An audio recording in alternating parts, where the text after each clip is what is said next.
மத்தேயு 22வது அதிகாரம் 9ஆம் வசனம் முதல் 12ஆம் வசனம் வரை.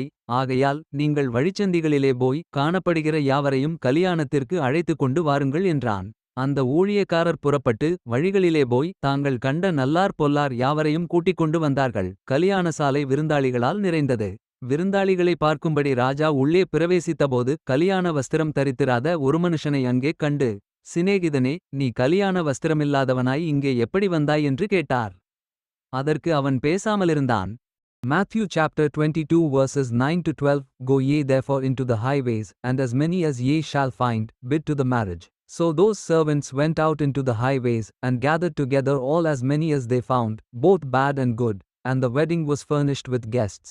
And when the king came in to see the guests, he saw there a man which had not on a wedding garment, and he saith unto him, Friend, how camest thou in hither not having a wedding garment?